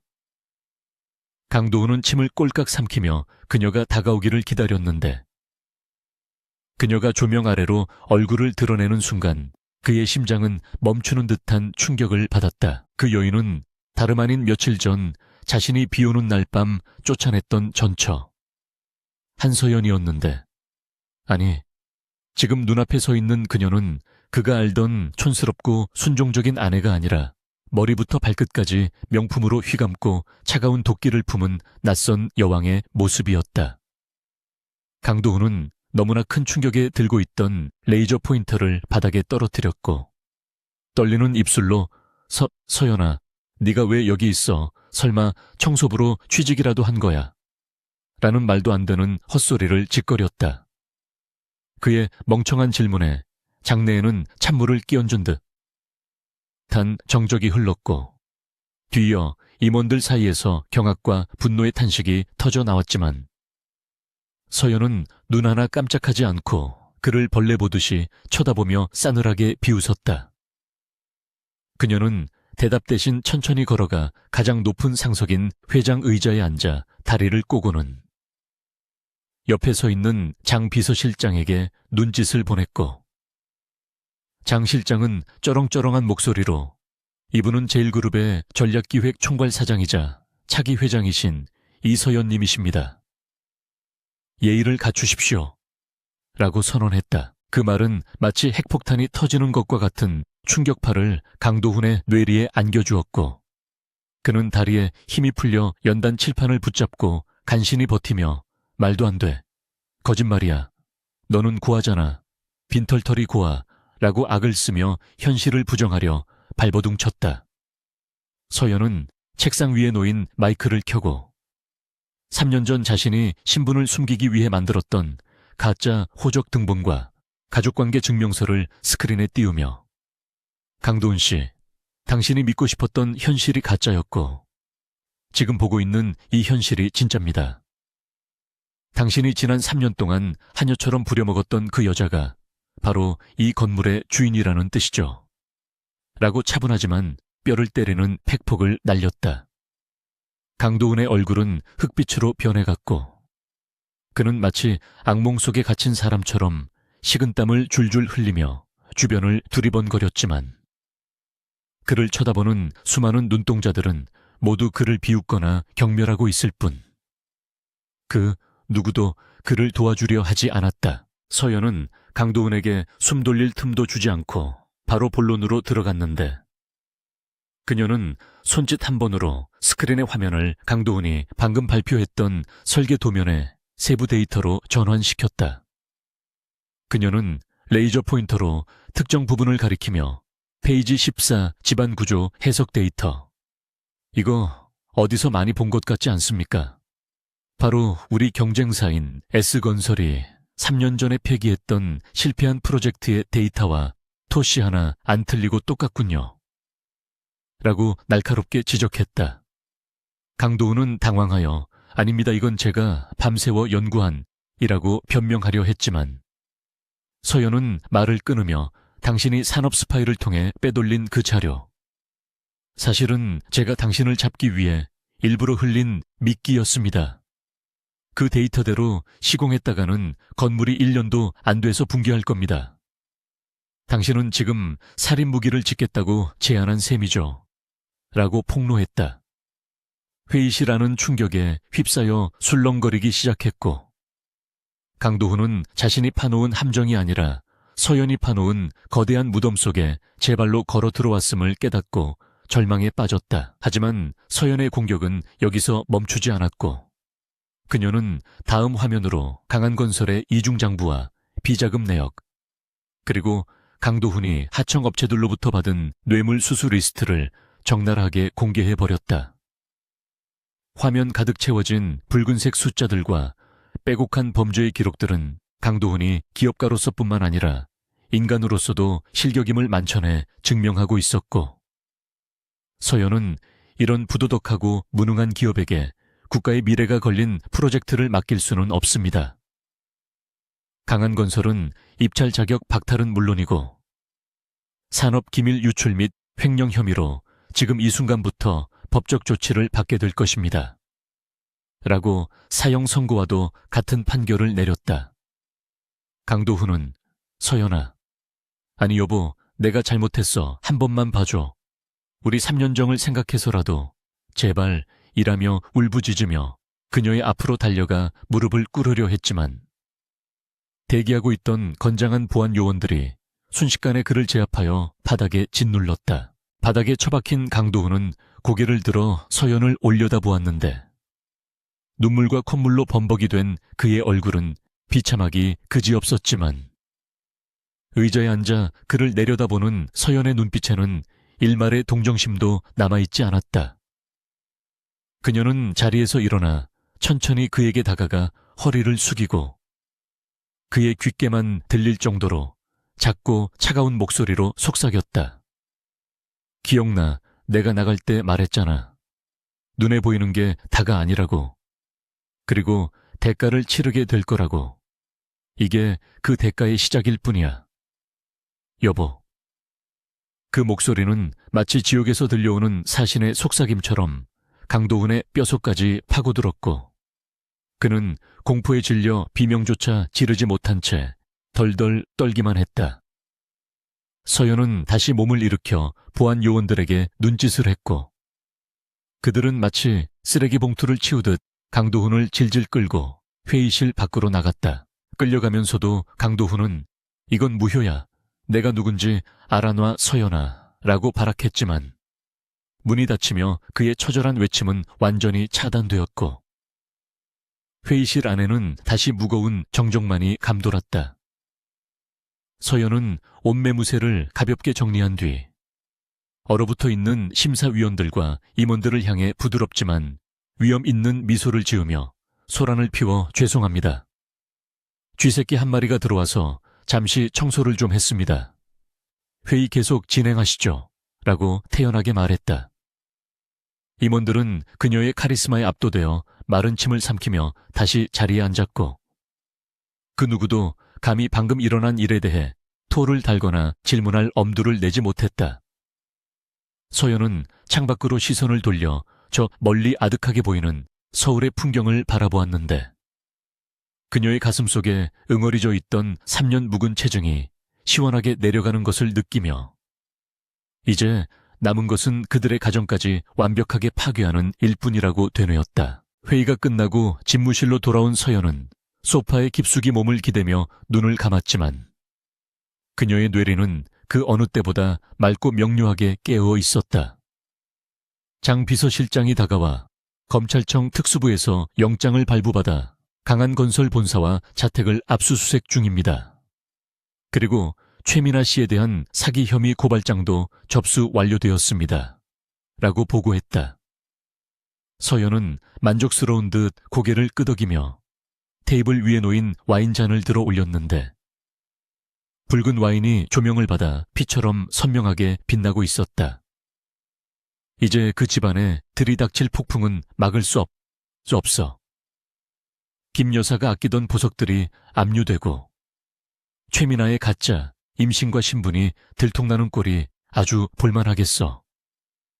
그녀는 혼잣말을 중얼거리며 와인을 한 모금 마셨는데 그 맛은 달콤하면서도 씁쓸한 복수의 맛이었다. 한편 제일타워 로비 밖으로 내동댕이 쳐진 강도훈은 지나가는 사람들의 구경거리가 되어 널브러져 있었는데 찢어진 양복과 벗겨진 구두 그리고 멍한 눈빛은 불과 몇 시간 전에 기세등등했던 모습과는 천지 차이였다.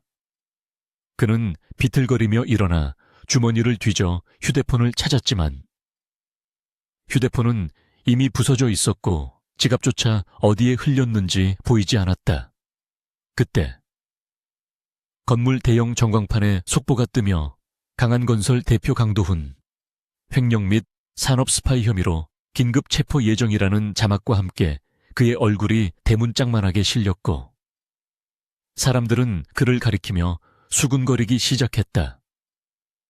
강도훈은 비명을 지르며 머리를 감싸쥐고 도망치듯 골목길로 숨어들었는데 이제 그에게 남은 곳은 어디에도 없었고 집으로 돌아가면 그를 기다리고 있을 빚쟁이들과 검찰 수사관들 생각에 다리가 후들거려 걸음을 뗄 수조차 없었다. 골목길 구석에 쭈그리고 앉은 강도훈은 그제야 지난 3년간 한서연이 자신에게 보였던 헌신과 사랑 그리고 자신이 그녀에게 저질렀던 끔찍한 짓들이 주마등처럼 스쳐 지나가는 것을 느꼈다. 그녀가 차려주던 따뜻한 밥상은가 아플 때 밤새 간호해주던 손길 회사가 어려울 때마다 말없이 건네주던 아이디어들 그 모든 것이 사실은 대한민국 최고의 재벌 상속녀가 베풀었던 기적같은 은혜였음을 깨달았지만 이미 엎질러진 물이었고 깨진 그릇은 다시 붙일 수 없었다.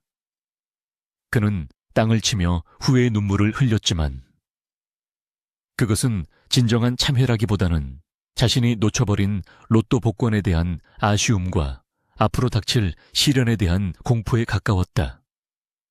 하늘에서는 다시 먹구름이 몰려오며 비가 내리기 시작했고 강도훈은 비를 맞으며 허공을 향해 서연의 이름을 불렀지만 대답 없는 메아리만이 빗소리에 묻혀 사라질 뿐이었다. 강도훈이 제일타워에서 개처럼 끌려나간 직후 대한민국 증권가는 그야말로 아수라장으로 변했는데 강한건설의 주가는 날개가 꺾인 새처럼 수직으로 추락하여 하한가를 기록했고 거래량은 폭발했지만 매수 잔량은 0이라는 처참한 숫자를 가리키고 있었다. 방송국 헬기가 한남동 강도훈의 자택 상공을 선회하며 생중계하는 가운데 서울중앙지검 특수부 수사관들이 탄 승합차와 채권단이 고용한 용역업체 직원들의 트럭이 굉음을 울리며 줄지어 저택 정문을 부수고 들이닥쳤다. 평소에는 고상한 척 차를 마시며 며느리를 구박하던 김 여사는 거실 통유리창 너머로 벌떼처럼 밀려드는 낯선 사내들을 보며 공포에 질려 비명을 질렀지만 그 비명은 집 안을 가득 메운 압류 집행관들의 고함 소리와 물건이 부서지는 소음에 묻혀 누구에게도 닿지 않았다. 수사관들은 거침없이 집 안으로 진입하여 김 여사를 소파에 밀쳐 앉히고는 집안의 모든 집기에 사정없이 압류라고 적힌 붉은 딱지를 붙이기 시작했는데 그 붉은색 스티커들은 마치 이 집안의 몰락을 알리는 부적처럼 거실, 부엌, 안방 할 것 없이 덕지덕지 붙어갔다. 김 여사는 자신의 분신과도 같은 루이비통 가방과 수입 가구들의 빨간 딱지가 붙는 것을 보며 이성을 잃고 집행관의 팔을 붙들고 늘어졌는데 그녀는 이게 얼마짜린 줄 알아 감히 어디에 손을 대 우리 아들이 누군지 알고 이래 라고 악을 썼지만 돌아오는 것은 차가운 조소와 밀쳐진 뿐이었다. 집행관 중 한 명이 귀찮다는 듯이 서류 뭉치를 흔들며 아줌마, 아드님이 저지른 횡령이랑 사기 액수가 얼만 줄 알아요. 이 집구석 다 팔아도 이자도 못 갚으니까 얌전히 있어요. 공무집행 방해로 같이 잡혀가고 싶지 않으면 이라고 쏘아붙였다. 그제야 김 여사는 텔레비전 뉴스 속보에 대문짝만하게 나온 아들의 체포영장 발부 소식과 그 아래 자막으로 흐르는 강한건설 부도 처리라는 문구를 멍하니 바라보며 다리에 힘이 풀려 주저앉았다. 그녀가 그토록 믿었던 아들의 성공 신화가 그리고 자신이 누려왔던 사모님으로서의 삶이 한순간에 물거품처럼 사라졌다는 사실을 뇌가 받아들이지 못하고 거부 반응을 일으키고 있었다. 혼란의 도가니 속에서 2층 안방에 있던 최민아는 상황이 심상치 않게 돌아가는 것을 눈치채고 재빨리 방문을 걸어 잠근 채 김 여사가 아끼는 폐물함과 현금 다발이 들어있는 금고를 열기 위해 안간힘을 쓰고 있었다. 그녀는 밖에서 들려오는 김 여사의 울부짖음을 들으면서도 눈 하나 깜짝하지 않고 여행용 가방에 다이아몬드 반지와 골드바 그리고 감나가는 명품 시계들을 쓸어 담으며 입술을 잘근잘근 씹었다. 망할, 이렇게 빨리 터질 줄 알았으면 진작 튀는 건데. 멍청한 강도훈. 결국 일 하나 제대로 처리 못하고 잡혀가. 그녀는 임신한 척 부풀렸던 복대를 거칠게 풀어 헤쳐 침대 구석으로 집어 던졌고 날씬한 배가 드러나자 그동안 연기하느라 답답했던 속이 뚫리는 듯 했지만 지금은 감상에 젖을 시간이 없었다. 그녀는 오직 이 난파선에서 탈출하여 챙긴 재물을 가지고 해외로 도피할 생각뿐이었고 강도훈이나 김 여사의 안위 따위는 그녀의 안중에도 없었다. 가방을 챙긴 최민아가 창문을 통해 뒷마당으로 도망치려고 방문을 열고 나오는 순간 계단을 뛰어 올라오던 김 여사와 정면으로 마주치고 말았는데 김 여사는 며느리의 손에 들린 가방과 그 틈으로 삐져나온 자신의 보석들을 보고 눈이 뒤집혔다. 너 지금 뭐 하는 거냐? 그게 다 내 건데 어디로 가져가려고. 그리고 배는 왜 홀쭉해? 김 여사는 미나의 머리채를 잡으려 달려들었지만 젊고 약삭빠른 최민아는 늙은 김 여사를 가볍게 밀쳐버렸고 김 여사는 비명을 지르며 바닥에 나뒹굴었다. 최민아는 넘어진 시어머니를 내려다보며 싸늘하게 비웃었는데 늙은이가 눈치는 더럽게 없네. 이 집 망했어. 정신 차려. 그리고 임신흥. 내가 미쳤다고 니네 그 멍청한 아들씨를 받겠어. 그거 다 손뭉치야. 라고 충격적인 진실을 뱉어냈다. 김 여사는 믿을 수 없다는 표정으로 입을 떡 벌리며 가슴을 부여잡았는데 자신이 그토록 지극정성으로 모셨던 며느리와 손주가 모두 가짜였다는 사실에 혈압이 치솟아 뒷목을 잡고 쓰러질 듯 비틀거렸다. 최민아는 김 여사를 내버려 두고 1층으로 뛰어내려가 뒷문으로 빠져나갔지만 그녀가 비를 뚫고 정원 담장을 넘으려는 순간 어둠 속에서 건장한 사내들이 나타나 그녀의 앞길을 가로막았다. 그들은 검찰 수사관이 아니라 이서연이 미리 배치해둔 사설 경호팀이었는데 팀장은 차가운 표정으로 최민아를 바라보며 최민아 씨, 아니 전과 5범 박미숙 씨, 급하게 어딜 가십니까? 주인 허락도 없이 물건을 훔쳐가면 안 되죠. 라고 말했다. 최민아는 사색이 되어 뒷걸음질치며 당신들 누구야 비켜 나 임산부야 라고 소리쳤지만 경호원들은 코웃음을 치며 그녀의 가방을 빼앗고 팔을 뒤로 꺾어 제압했다. 곧이어 경찰 사이렌 소리가 가까워지며 대문 밖에서 경찰차들이 들이닥쳤고 최민아는 수갑이 채워지는 순간까지도 욕설을 퍼부으며 발버둥 쳤지만 결국 사기 및 절도 혐의로 현행범 체포되어 호송차에 실려가는 비참한 최후를 맞이했다. 한편 골목길을 헤매다 갈 곳을 잃고 집으로 돌아온 강도훈은 자신의 저택이 붉은 딱지로 도배되고 어머니가 마당에 주저앉아 통곡하고 있는 지옥도를 목격하고는 망부석처럼 굳어버렸다. 비에 젖은 채 넋이 나간 김 여사는 아들을 보자마자 맨발로 뛰어나와 그의 멱살을 잡고 흔들며 도훈아 이게 다 무슨 일이냐. 미나가 가짜래. 우리 재산 다 털어갔어. 서연이는 회장이라며 이게 다 꿈이지. 라고 울부짖었다. 어머니의 절규는 강도훈의 가슴을 후벼 팠고 그는 차마 어머니의 눈을 마주치지 못한 채 고개를 떨구었는데 그때 대문 밖에서 대기하고 있던 검찰 수사관들이 다가와 그에게 미란다 원칙을 고지하며 차가운 금속 수갑을 손목에 채웠다. 강도훈 씨, 특정경제범죄 가중치 어벌법상 횡령, 배임, 그리고 산업기술 유출방지법 위반 혐의로 체포합니다. 수갑의 차가운 감촉이 손목에 닿는 순간 강도훈은 비로소 자신의 인생이 완전히 끝장났음을 실감하며 다리가 풀려 수사관들에게 질질 끌려갔다. 강도훈과 최민아가 잡혀가고 집안이 텅 빈 폐허처럼 변해버린 뒤 홀로 남겨진 김 여사는 갈 곳 없는 처량한 신세가 되었는데 그녀는 지푸라기라도 잡는 심정으로 택시를 잡아타고 제일타워로 향했다. 며칠 전까지만 해도 자신이 하녀 취급하며 쫓아냈던 며느리 한서연, 아니 이서연 회장만이 이 사태를 해결해줄 유일한 구세주라고 생각했기 때문이었다. 제일타워 로비에 도착한 김 여사는 헝클어진 머리와 젖은 옷차림으로 안내 데스크로 달려가 내가 이 회장 시어민이야. 서연이 좀 불러줘. 제발 한 번만 만나게 해줘. 라고 고래고래 소리를 질렀다.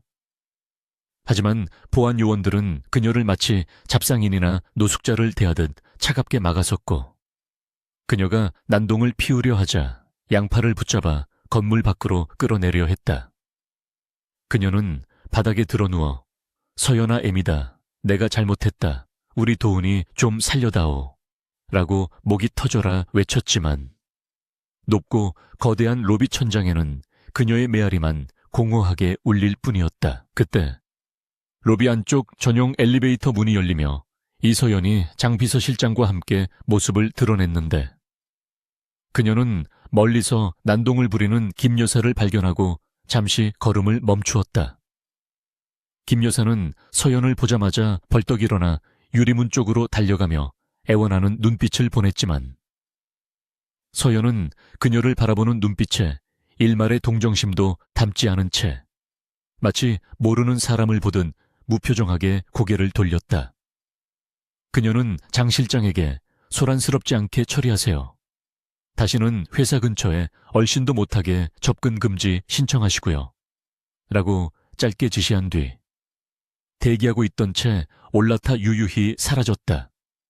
김 여사는 멀어져 가는 차를 보며 땅을 치고 통곡했지만 지나가는 행인들은 그녀를 미친 사람 취급하며 혀를 차고 지나갈 뿐이었고 차가운 빗줄기만이 그녀의 초라한 모습을 적시고 있었다. 계절이 바뀌어 찬바람이 불기 시작할 무렵 서울구치소의 접견실은 여느 때보다 스산하고 냉랭한 기운이 감돌고 있었는데 푸른색 수의를 입고 가슴에 20884라는 번호를 단 강도훈이 교도관의 안내를 받아 들어와 투명한 아크릴 벽 너머의 의자에 힘없이 주저앉았다. 그의 얼굴은 수척하다 못해 해골처럼 말라 있었고 한때 윤기가 흐르던 머리카락은 듬성듬성 빠져 볼품 없어졌으며 눈동자는 초점을 잃고 흐리멍덩해져 있어 과거에 오만했던 모습은 온데간데 없었다. 반면 벽 너머에 앉아있는 이서연은 흠잡을 데 없는 완벽한 블랙 슈트 차림에 우아한 자태를 뽐내고 있었는데 그녀의 존재감은 칙칙한 접견실마저 화려한 집무실로 바꿔놓는 듯 했다. 강도훈은 떨리는 손으로 수화기를 들었고 서연을 보자마자 왈칵 눈물을 쏟아내며 서연아, 와줬구나. 고마워. 정말 고마워 라고 기어 들어가는 목소리로 말했다. 서연은 무표정한 얼굴로 천천히 수화기를 귀에 가져다 대며 그를 바라보는 시선에는 경멸조차 아깝다는 듯한 건조함만이 묻어 있었다. 강도훈은 횡설수설하며 변명을 늘어놓기 시작했는데 미나가, 그 여자가 나를 속인 거야. 나는 널 사랑했어. 정말이야. 잠깐 실수한 거야. 어머니도 지금 찜질방에서 주무신데 제발 탄원서 한 장만 써주면 안 될까? 내가 나가면 평생 너한테 속죄하면서 살게. 라며 비굴하게 애원했다. 그의 말 한마디 한마디는 서연의 가슴에 아무런 파동도 일으키지 못했고 오히려 그가 얼마나 바닥까지 추락했는지를 확인시켜줄 뿐이었다. 서연은 잠시 침묵을 지키다 차분하게 입을 열었는데 강도훈 씨, 착각하지 마. 내가 여기 온 건 널 용서하거나 구해주러 온 게 아니야. 내 손으로 시작한 일을 내 눈으로 확인하고 끝맺기 위해서 온 거야. 그녀는 가방에서 낡은 서류 봉투 하나를 꺼내 유리벽에 대고 보여주었는데 그것은 3년 전 두 사람이 처음 혼인신고를 했을 때 찍었던 행복하게 웃고 있는 두 사람의 즉석 사진이었다. 강도훈이 그 사진을 보고 희망을 품으려는 찰나 서연은 그 사진을 눈앞에서 천천히 찢어버리며 조각조각 난 종이들을 쓰레기통에 떨어뜨렸다. 너는 사랑을 말할 자격이 없어. 넌 내 배경이 없을 때 나를 쓰레기 취급했고 내 배경을 알자마자 개처럼 기었지. 그건 사랑이 아니라 기생이야. 그리고 최미나 그녀는 내 욕망이 만들어낸 괴물일 뿐이야. 네가 그녀를 탓할 자격은 없어. 서연의 말은 송곳처럼 날카롭게 강도훈의 폐부를 찔렀고 그는 반박할 말을 찾지 못한 채 고개를 떨구고 흐느꼈다. 재판 결과 나왔더군. 징역 12년. 길다면 길고 짧다면 짧은 시간이겠지. 그 안에서 네가 무시했던 가난한 아내가 널 위해 했던 헌신들을 곱씹으며 썩어가길 바래. 그게 내가 너에게 주는 마지막 잡이야. 서연은 냉정하게 말을 마치고 수화기를 내려놓았고 강도훈은 서연아 가지마, 제발 나 좀 살려줘 라고 소리치며 유리를 두드렸지만 소리는 벽을 넘지 못했다. 서연은 자리에서 일어나 뒤도 돌아보지 않고 접견실 문을 향해 걸어갔고 교도관들이 강도훈을 억지로 일으켜 세워 끌고 나가는 모습이 그녀의 등 뒤에서 어렴풋이 느껴졌다. 철문이 닫히는 둔탁한 소리가 쿵 하고 울리자 서연은 긴 숨을 내쉬며 묵직했던 가슴 한구석이 비로소 가벼워지는 것을 느꼈다. 구치소를 빠져나온 서연은 높은 가을 하늘을 올려다보았는데 구름 사이로 내리쬐는 햇살이 눈부시게 쏟아지고 있었다. 장 비서실장이 다가와 우산을 씌워주려 했지만 서연은 손을 들어 제지하며 맑은 공기를 깊이 들이마셨다. 회장님, 다음 일정은 어떻게 할까요? 이사회에서 기다리고 있습니다. 장 실장의 질문에 서연은 선글라스를 고쳤으며 입가에 옅은 미소를 띄었다. 가야지. 이제 낡은 것들은 다 청산했으니. 새로운 제국을 건설하러. 그녀는 대기하고 있던 검은색 세단에 올랐고 차는 미련 없이 구치소를 뒤로하고 넓은 도로를 향해 힘차게 질주했다.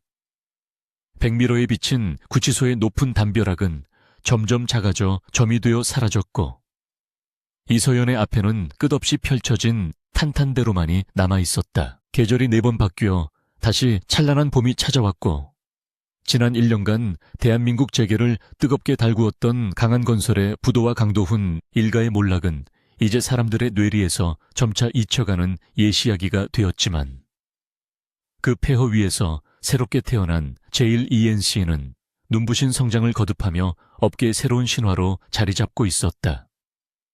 서울 도심 한복판에 위치한 옛 강한건설 사옥은 리모델링을 통해 세련되고 현대적인 감각의 유리 건물로 탈바꿈하였으며 로비 정면에는 제1그룹의 상징인 황금불사조 로고와 함께 혁신과 상생이라는 새로운 슬로건이 큼지막하게 내걸려 있었다. 과거 강도훈이 지배하던 시절의 칙칙하고 억압적이었던 사내 분위기는 온데간데 없이 사라졌고 직원들의 얼굴에는 활기와 자부심이 넘쳐 흘렀는데 그들은 더 이상 월급 체불을 걱정하거나 오너의 갑질에 시달릴 필요 없이 오로지 자신의 능력과 열정을 발휘하며 회사의 성장을 견인하는 주역으로 대우받고 있었기 때문이었다. 이서연 회장은 바쁜 일정 속에서도 매주 한 번씩은 꼭 제1ENC 사옥을 직접 방문하여 현장을 챙기곤 했는데 그녀가 로비에 들어설 때면 직원들은 두려움이 아닌 진심 어린 존경의 눈빛으로 그녀를 맞이하곤 했다. 그녀는 강도훈처럼 직원들을 소모품 취급하거나 권위적으로 군림하려 하지 않았고 구내식당에서 직원들과 함께 식사를 하며 고충을 듣거나 말단 사원의 아이디어라도 좋다면 즉시 프로젝트에 반영하는 파격적인 소통 경영을 실천하고 있었다. 특히 그녀가 주도했던 스마트시티 프로젝트는 성공적으로 완공되어 세계적인 건축상을 휩쓸었고 이는 제1ENC가 단순한 건설사를 넘어 미래 도시 문화를 선도하는 글로벌 기업으로 도약하는 결정적인 계기가 되었다. 서연은 회의실에서 분기별 실적 보고를 받으며 그래프가 가파른 우상향 곡선을 그리는 것을 확인하고 만족스러운 미소를 지었는데 그것은 단순한 숫자의 증가가 아니라 자신이 겪었던 고통과 시련을 극복하고 만들어낸 값진 승리의 성적표였기 때문이었다. 오후가 되자 서연은 제1타워 컨벤션 홀에서 열리는 피닉스 재단 설립 기념식에 참석하기 위해 이동했는데 이 재단은 그녀가 사제를 출연하여 설립한 비영리 단체로 사회적 편견과 경제적 어려움으로 인해 꿈을 포기해야 했던 여성 가장들과 미혼 모두를 지원하는 것을 목적으로 하고 있었다. 화려한 조명 아래 단상에 선 서연은 우아한 베이지색 정장을 입고 있었는데 그녀는 준비해온 원고를 읽는 대신 객석에 앉아있는 수많은 후원자들과 수혜자들을 따뜻한 눈빛으로 바라보며 진솔한 이야기를 시작했다. 그녀는 자신이 과거에 겪었던 한서연으로서의 삶, 즉 가난하고 힘없다는 이유만으로 무시당하고 짓밟혔던 경험을 담담하게 고백하며 다시는 이 땅에 자신과 같은 아픔을 겪는 여성들이 없기를 바라는 마음에서 이 재단을 시작하게 되었다고 밝혔다. 그녀의 진정성 있는 연설은 장내를 숙연하게 만들었고 연설이 끝나자 우레와 같은 박수갈채가 쏟아져 나왔는데 그 중에는 감동의 눈물을 흘리는 사람들도 적지 않았다. 기념식이 성공적으로 끝나고 리셉션이 진행되는 동안 서연은 재단의 법률 자문을 맡아준 김우진 변호사와 와인잔을 부딪히며 담소를 나누고 있었다. 김우진은 국내 최대 로펌의 에이스이자 서연의 이혼 소송과 강도훈의 비리 수사를 마쿠에서 도왔던 숨은 공신이었는데 그는 스마트하고 냉철한 일처리 능력뿐만 아니라 따뜻한 인품까지 겸비한 매력적인 남성이었다. 그는 서연을 바라보며 회장님, 오늘 연설은 정말 감동적이었습니다. 지난 1년 동안 회장님 옆에서 많은 것을 지켜봤지만 오늘처럼 빛나 보였던 적은 없었던 것 같습니다. 라고 정중하면서도 은근한 호감을 표현했다. 서연은 그의 칭찬에 수줍은들 미소를 지으며 변호사님 덕분에 여기까지 올 수 있었죠.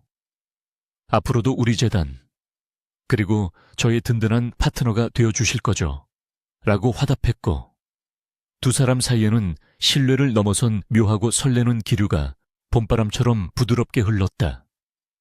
그녀는 이제야 비로소 누군가에게 의지하지 않고 대등한 위치에서 서로를 존중하며 나누는 관계의 소중함을 깨닫고 있었다. 한편 교도소의 차가운 독방에 갇혀있는 강도훈의 삶은 서연의 화려한 현재와는 정반대로 처참하기 그지없었는데 그는 수감자들 사이에서도 재벌가 사위를 사칭하다 망한 놈으로 낙인 찍혀 멸시와 괴롭힘을 당하고 있었다.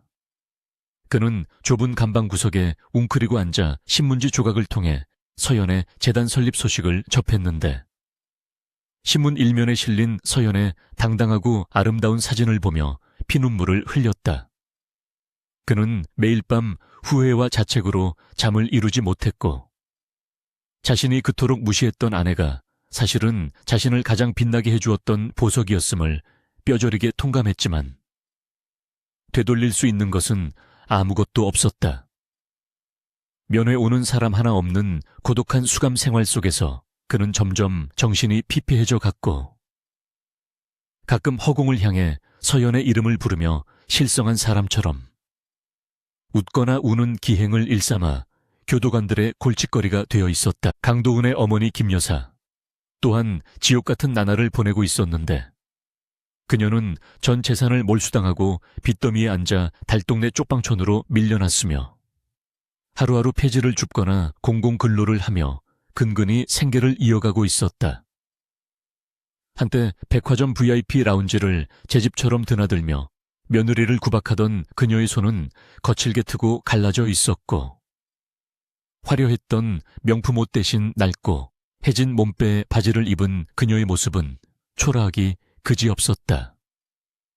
그녀는 길거리에서 우연히 마주친 옛 지인들이 자신을 알아보지 못하고 지나칠 때마다 몸열감에 치를 떨었지만 배고픔 앞에서는 자존심도 사치에 불과했다.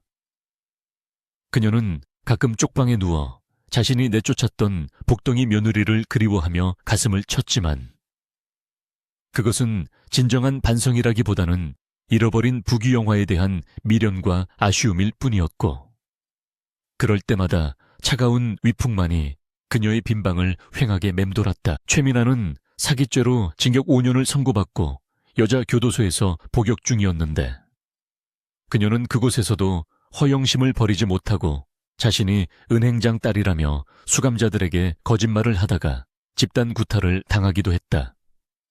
그녀는 출소 후 다시 한탕을 노릴 궁리를 하며 이를 갈고 있었지만 이미 그녀의 신상은 바닥까지 털려 더 이상 그녀의 사기 행각에 속아줄 사람은 대한민국 어디에도 없었다. 그녀가 훔쳐 달아나려 했던 김 여사의 보석들은 모두 압수되어 국고로 환수되었고 그녀에게 남은 것은 전과자라는 붉은 낙인과 늙고 병든 몸뚱어리뿐이었다. 이처럼 악인들은 각자의 방식대로 인과응보의 대가를 혹독하게 치르고 있었고 서연은 더 이상 그들의 소식에 귀를 기울이거나 감정을 낭비하지 않은 채 오로지 앞만 보고 나아가고 있었다. 늦은 밤 모든 공식 일정을 마친 서연은 제일타워의 가장 높은 루프탑 정원으로 올라가 난간에 기대어 서울의 야경을 내려다보았는데 1년 전 비 오는 날 밤 쫓겨나며 바라보았던 그 쓸쓸했던 풍경과는 전혀 다른 느낌으로 다가왔다. 발 아래 펼쳐진 수만 개의 불빛들은 마치 보석처럼 반짝이며 그녀의 성공을 축하해 주는 듯 했고 시원한 밤바람은 그녀의 머리카락을 부드럽게 흩날리며 하루의 피로를 씻겨주었다. 그녀는 난간을 잡은 손에 힘을 주며 지난 1년 동안 자신이 걸어온 치열했던 전투와 성장의 시간들을 되돌아보았다.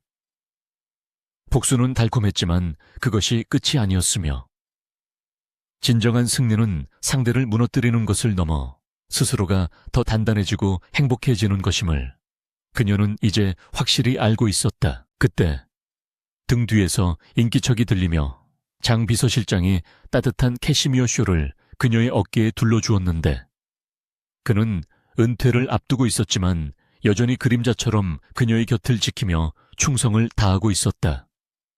회장님, 밤 공기가 찹니다. 감기 드십니다. 장 실장의 걱정 어린 목소리에 서연은 쇼를 여미며 뒤를 돌아보았고 그곳에는 김우진 변호사도 함께 올라와 서 있었다. 김 변호사는 손에 따뜻한 커피 2잔을 들고 있었는데 그는 서연에게 커피를 건네며 회장님께서 이곳에서 보는 야경을 가장 좋아하신다고 들었습니다. 저도 그 풍경을 함께 공유하고 싶어서 실례를 무릅쓰고 올라왔습니다. 라고 부드럽게 말했다. 서연은 그의 커피를 받아들며 실례란요. 언제든 환영입니다.